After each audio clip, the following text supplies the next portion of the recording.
Buenas. Bueno, continuando con la gran, con las grandes biografías de los grandes pintores, después de haber terminado a Vincent Van Gogh, vamos a ver ahora a el gran pintor Rembrandt van Rijn. Vamos a ver quién fue este pintor. Dice R&R, la vida y los tiempos de Rembrandt van Rijn. Este es condensado del libro de Hendrik Willems van Loon, traducción de José Vergara. Bueno, vamos a ver cómo viene aquí. Dice R&R, relación de los últimos años y la muerte de un tal Rembrandt Harmeson van Rijn, pintor y grabador de cierta fama que vivió y trabajó, que en su caso fue lo mismo en la ciudad de Ámsterdam, que está en Holanda, y murió de general abandono y otras diversas y desgraciadas circunstancias el día 4 de octubre del año de gracia de 1669. Dios se apiade de su alma, y que fue asistido en sus desdichadas por un tal Johannes van Loon, doctor medicinae y cirujano, quien en el curso de una vida atareadísima halló tiempo, no obstante, para escribir estos recuerdos personales del más grande de sus conciudadanos, y que hoy por vez primera sale a la luz pública con las menos notas y enmiendas posibles, merced a las diligencias de Hendrik Willems van Loon, tataranieto del autor en la 9ª generación, el año de gracia de 1930, en la ciudad de Bere, que está en Zelanda. Bueno, vamos a ver. Prefacio. Ámsterdam, 9 de octubre de 1669. De cómo llegué a escribir este libro. Le enterramos ayer, y nunca olvidaré esa horrenda mañana. Había cesado la lluvia, y una niebla fría y triste tendía su manto oscuro y helado sobre la ciudad.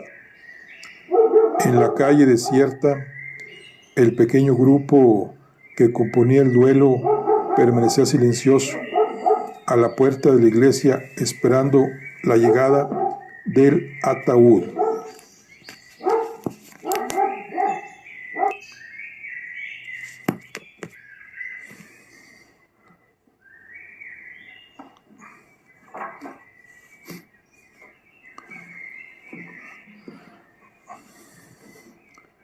El viernes pasado, pocas horas antes de morir, y en un momento de semiconciencia, me dijo de un hilo de voz que quería recibir sepultura al lado de Chasquia. Debía de haber olvidado que vendió la tumba muchos años antes a la muerte de Hendrik. Arruinado, se había visto obligado a vender el terreno familiar en la iglesia vieja, con el fin de comprar una sepultura para su segunda mujer. Le prometí que haría todo lo posible, aunque, claro está, nada podía hacerse. Y entró en su último sueño, convencido de que sus cenizas no tardarían en mezclarse con las de la mujer que había amado en los días de su juventud. Hace 3 días vino a verme Magdalena van Loo. Siempre me había parecido una mujer ruin, celosa y muy propensa al lloriqueo, pero hice cuando pude porque me resultase simpática a causa de su suegro y del pobre muchacho con quien se había casado. Me contó una larga historia incoherente sobre no sé qué monedas de oro que por lo visto habían pertenecido a Cornelia y a ella, Estaba convencida de que el anciano se había apropiado de algunas monedas. No había vendido nada en varias semanas. No había hecho sino permanecer sentado mirando al vacío o garapateando trazos sin sentido en el reverso de unas planchas usadas de cobre.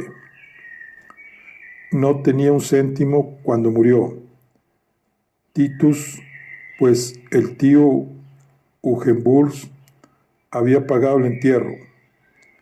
Ella lo sabía. A pesar de todo, el anciano había tenido que comprar comida y bebida, especialmente bebida. Debía de haber robado parte del oro de Cornelia y la mitad tenía que haber sido para mí.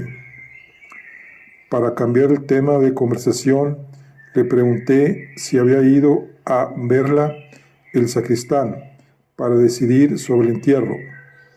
De nuevo se echó a llorar. El sacristán no había ido. Se había limitado a enviar a uno de los sepultureros, un hombre grosero, muy borracho, que acogió con grandes risotadas la confidencia de que no podía pagar más de 5 florines. Los pobres del asilo recibían un entierro mejor, dijo él, pero ¿qué podía esperarse de un caballero que no había dado golpe en su vida y que se pasaba el día entero sentado delante de un caballete, creyéndose muy importante? Finalmente tuvo que llamar en su auxilio al zapatero, que vivía en el bajo. El zapatero había arrojado a la calle al rufián. Me dijo después que ninguna mujer había sido tratada como ella desde que, por su boda, entró a formar parte de aquella familia, irresponsable de pintores, y continuó diciéndome cosas parecidas, hasta que por fin, desesperado, mandé llamar un coche de alquiler y la llevé al Rosenkrantz para ver al sacristán y pedir explicaciones. Inmediatamente aquel miserable se convirtió en un ser de lo más servil y pidió excusas por la conducta de su sepulturero. Si vos supieses, doctor, me dijo, lo difícil que es encontrar buenos trabajadores en estos tiempos.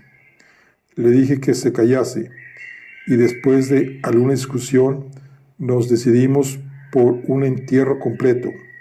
16 hombres llevarían el ataúd y un paño mortuorio de longitud normal cubriría los restos. Le pagué 15 florines y me prometió que todo se haría respetuosamente y con dignidad. Al llegar a la iglesia ayer por la mañana, los hombres estaban ya ahí, pero era evidente que habían pasado antes por la taberna. Se lo dije a Abraham Franzen, uno de los viejos amigos del maestro, a quien ayer recostado en un árbol del patio jardín. Es una vergüenza, afirmé, pero uno de aquellos bribones alcanzó a oír mis palabras y me dirigió una torva mirada. ¿Y por qué no?, dijo el borracho con una mirada maliciosa. A nuestro amigo no le disgustaban unos traguitos cuando venía el caso, ¿no? Llamé a capítulo al sacristán y se limitó a repetir que era dificilísimo conseguir hombres respetables para aquel trabajo. Ahora que había concluido la guerra con Inglaterra, todo el mundo tenía dinero y nadie quería trabajar de sepulturero. Por fin llegamos al lugar escogido y sin más ceremonias se bajó el ataúd a la fosa. Querría haber pronunciado unas palabras como última despedida a mi viejo amigo, pero en cuanto tiraron de las sogas, el sacristán dijo en voz muy alta: «Venga, no os quedéis ahí. Hay 4 clientes más esta mañana. Todos dimos la vuelta. Éramos solo un puñado de personas y me dirigí a la parte de la iglesia reservada a los oficios religiosos. Me arrodillé y recé a ese Dios que sin duda debe existir, pidiéndole misericordia para el alma de aquel pobre y doliente mortal que tanto había dado al mundo y del que tan poca cosa había recibido. Después me encaminé lentamente a casa, pero al cruzar el Dam me encontré con el viejo Jos van den Bondel, el poeta. Me fue difícil reconocerlo, temblando como estaba bajo su raído y andrajoso abrigo. Me dolió ver a un hombre como él en esa situación. Al preguntarle cómo le iban las cosas, Bondel, lleno de animación el rostro, me contestó que no podían irle mejor. Pobre diablo, ante mí estaba el mayor genio que haya escrito jamás en nuestro idioma, un amanuense decrépito y andrajoso, explicándome que tenía todas las razones para sentirse agradecido por el modo en que le había tratado el destino. Verdad es que la casa de empeño no puede pagarme mucho, me explicó, pero mis necesidades son pequeñas y dispongo de bastante tiempo libre. Rara vez trabajo más de 10 horas al día. Espero recibir mi jubilación el año que viene. Quiero terminar mi última obra de teatro, Noé, y tengo que ponerme a trabajar en ella antes de que sea demasiado viejo para manejar una pluma. Le dije que rara vez iba por esa parte de Ámsterdam, pero que me dirigía a casa después de haber asistido al entierro de un amigo. ¿Y quién era ese amigo?, me preguntó el viejo poeta. No sé que haya muerto nadie importante. Lo comprendo, le contesté. No me extraña. Murió repentinamente y sin embargo vos le conocíais. Rembrandt van Rijn. Claro que le conocí, afirmó. Un gran artista. Cierto que estábamos en desacuerdo sobre muchas cuestiones. Entre otras cosas, no creo que fuese un verdadero cristiano, pero un gran pintor, sí que lo era. Bondel permaneció silencioso un instante. Extraño, muy extraño, murmuró. Rembrandt ha muerto aquí, en esta ciudad, y yo ni siquiera sabía que aún viviera.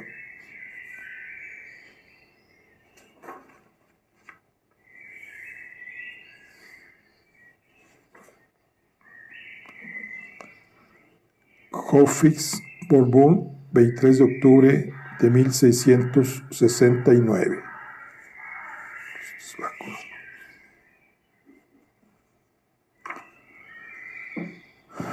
Han transcurrido 2 semanas y ya han ocurrido muchas cosas. La noche del entierro fui a ver a Magdalena para recetarle un sedante. La pobre estaba todavía preocupada por la pequeña bolsa de oro que había pertenecido a Cornelia y a ella.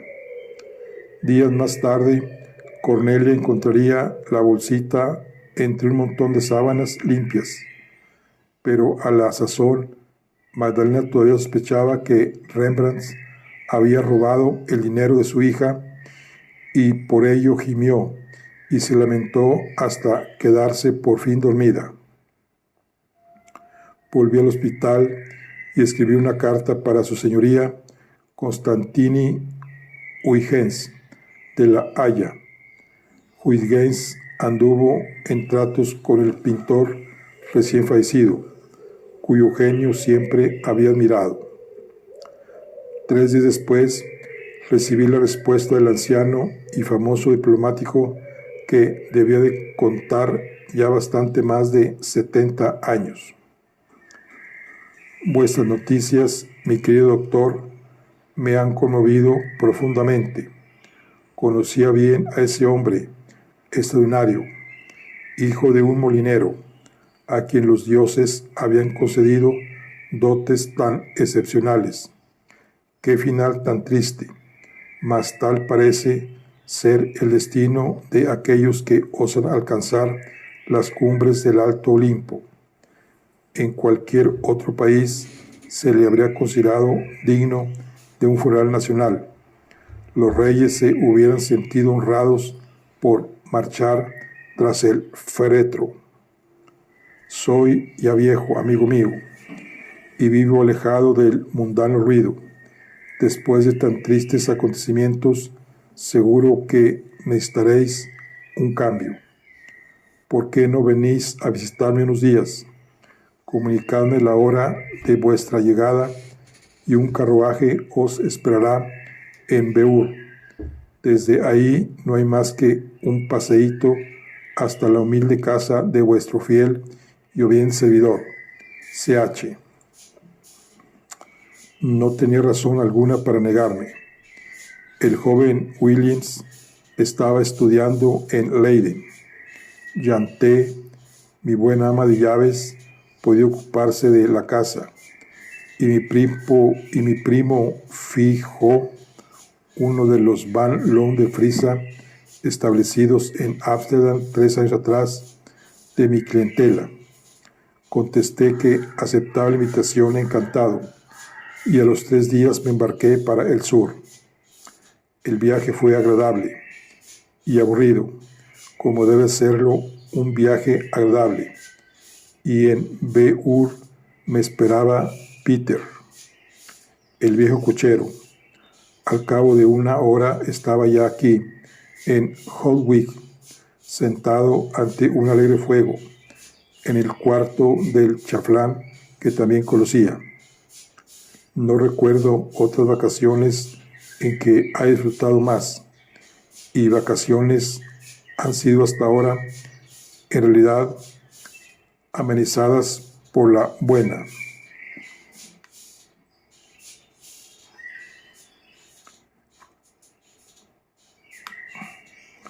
Conversación, la buena comida y la atención constante de un amable anfitrión. Desayuno y paso la mañana en mi cuarto que da a los viejos pantanos de Cheylán, hoy transformados en fértiles pastizales. En el piso bajo hay una excelente biblioteca y me tienen dicho que puedo llevarme a mi habitación todos los libros que se me antoje. A la 1 doy un paseo por el jardín. A las 2, su señoría y yo salimos a dar un paseo en coche, y después pasamos juntos la velada. Como es natural, la conversación casi siempre acaba por recaer en la pérdida de nuestro amigo del Rosengrach. Soy médico y estoy acostumbrado a la muerte. No soy hombre religioso y acepto la sabiduría de los antiguos, que sabían que no puede haber luz sin tinieblas, ni alegría sin dolor, ni vida sin muerte.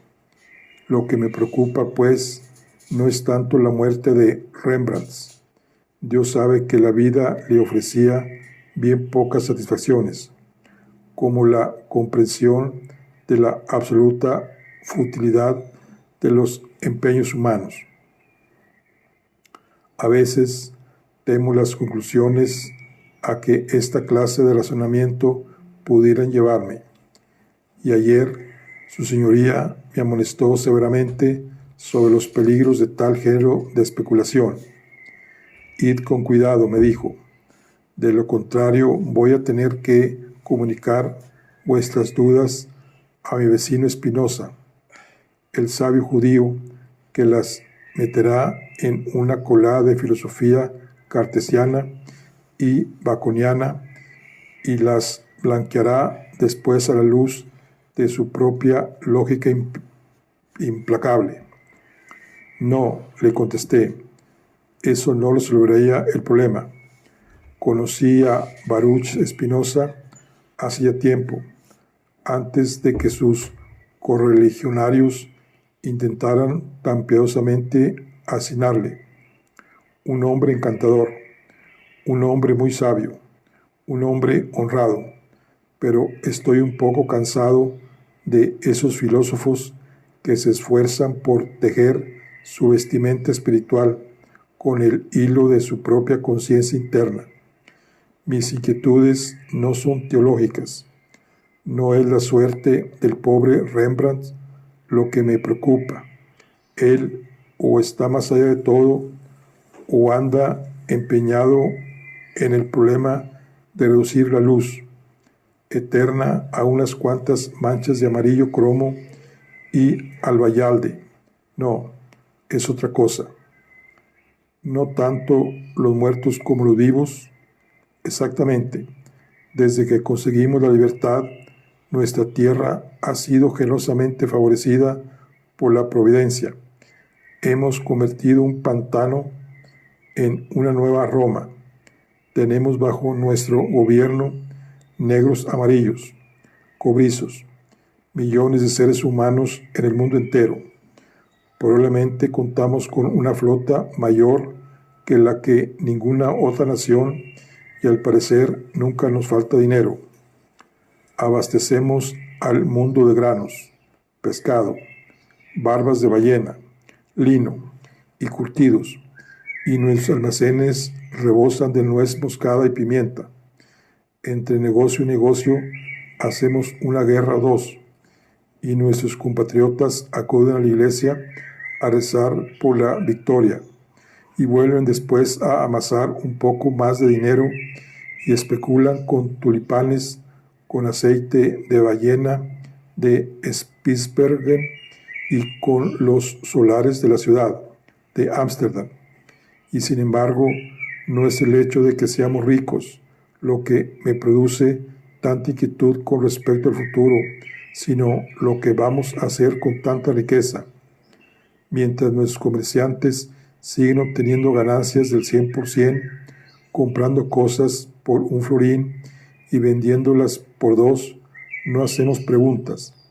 Nos contentamos con ser ricos y estamos tan satisfechos, pero permitimos que el más grande de nuestros poetas maneje una pluma de ganso en la sucia tienda de un prestamista, 10 horas al día para poder sobrevivir. Arrastramos a nuestro mejor pintor por todos los tribunales de alguacilazgos. Un par de vendedores de arroz le timan sus últimos peñiques, y hasta vuestro excelente príncipe hubo de ser importunado 8 o 9 veces para que le pagase lo que le debía. Y lo ocurrido con Rembrandt y Vondel es idéntico a lo que pasa con los demás. El rey de España, el rey de Dinamarca, el emperador, el rey de Inglaterra y hasta ese potentado salvaje de Moscú, todos mantienen agentes en Ámsterdam para que adquieran las obras de nuestros grandes hombres, y nosotros tranquilamente les dejamos morir en el asilo como vagabundos. Continué hablando de esa suerte durante cierto tiempo, y su señoría me escuchó con gran paciencia, pero creo que no contestó a todos mis puntos, o tal vez sí lo hizo, pero estoy algo confuso sobre este particular. Me encuentro cansado y siento un molesto dolor en la nuca. Me voy a la cama y terminaré estas líneas mañana.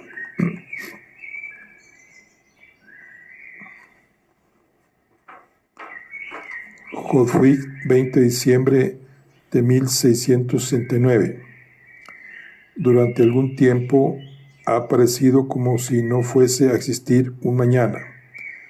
Debí de resfriarme el día del entierro de Rembrandt, pues recuerdo que sentí un par de escalofríos en la barca camino de Borbur, y que al llegar a Hofwijk me castañaban los dientes. He sabido que mi amable anfitrión consultó a 3 médicos de La Haya, y que al no lograr estos bajarme la fiebre, envió a buscar a un joven profesor que está realizando experimentos con corteza de quina.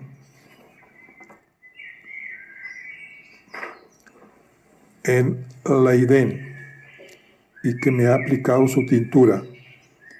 Me dicen que a partir de ese día empecé a mejorar.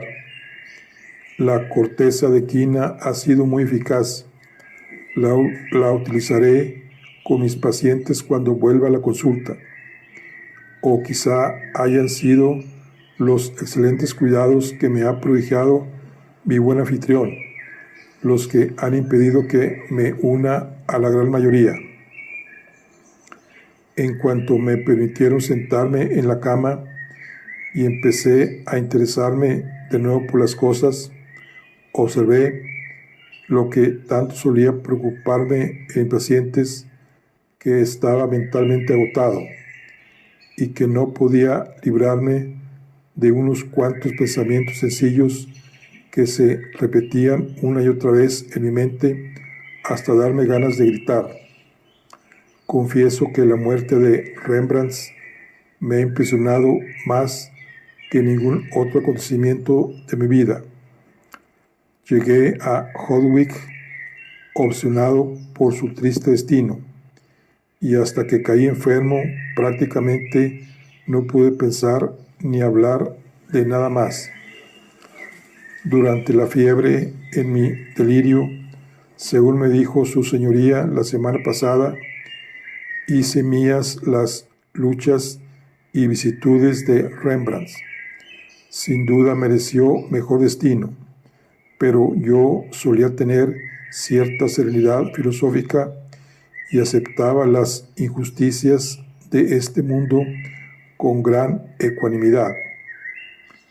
En cuanto empecéis a tomar demasiado en serio el género humano, solía prevenirnos nuestro abuelo, o perderéis el sentido del humor, o acabaréis por convertiros en unos beatos, y en cualquier caso más valdría que os murieseis.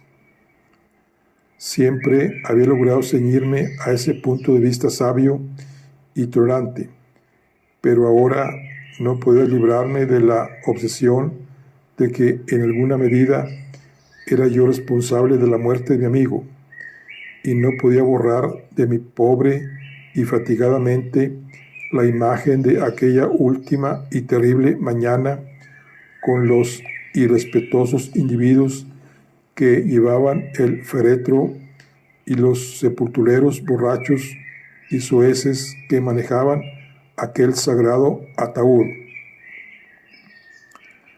como si contuviesen los restos de un patán sin importancia, muerto en una reyerta callejera.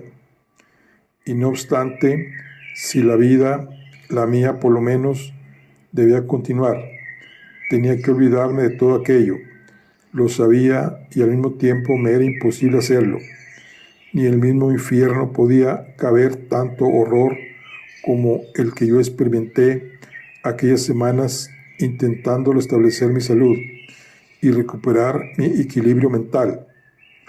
No sé cómo hubiera terminado todo si su señoría Constantini Huygens no me hubiera visitado un día acompañado del sabio judío de quien habíamos hablado poco antes de caer yo enfermo. Casi había olvidado qué persona tan grata era Spinoza. Para un hombre que se recobra de una larga enfermedad, fue como un enviado del cielo, y le rogué, con el generoso permiso de mi anfitrión, que volviese a visitarme siempre que pudiera. Ocupaba unos aposentos muy humildes en el pueblo de Borbur, a unos minutos tan solo de nuestra casa, y al terminar sus tareas cotidianas solía visitarme para conversar un rato.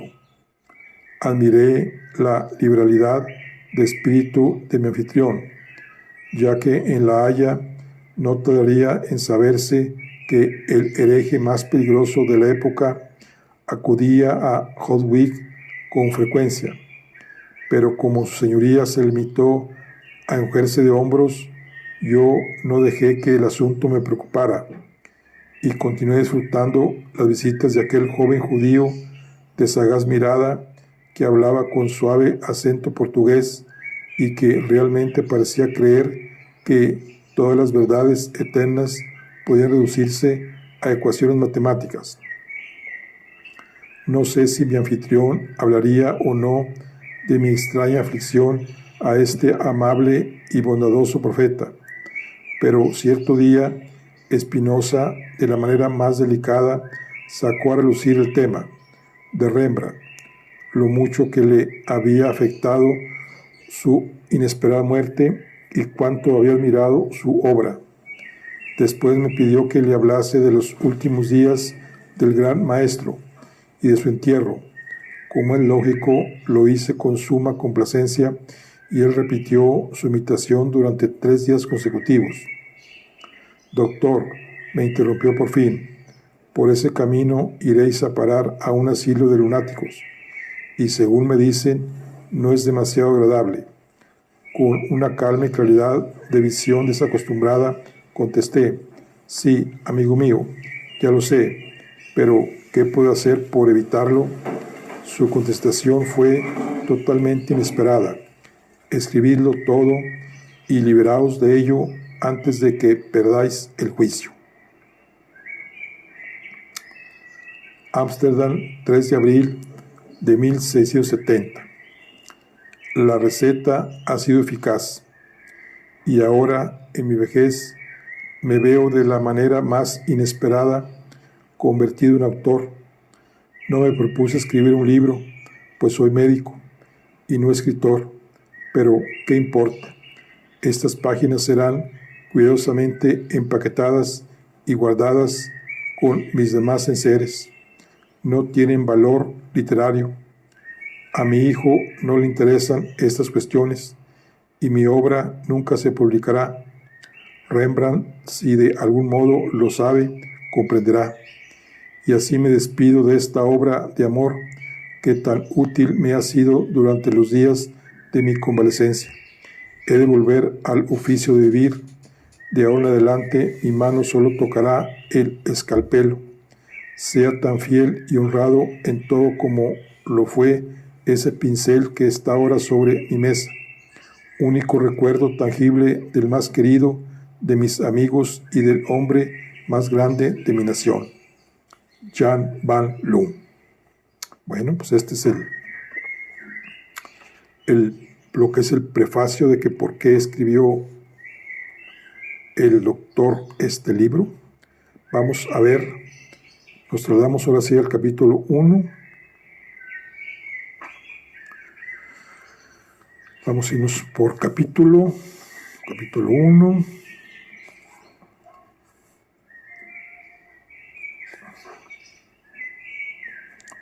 Bueno, ese es el prefacio. Bueno, aquí vamos a terminar lo que es la charla del día de hoy. Estamos con el libro o la biografía de Rembrandt. Nos vemos en la siguiente. Hasta luego.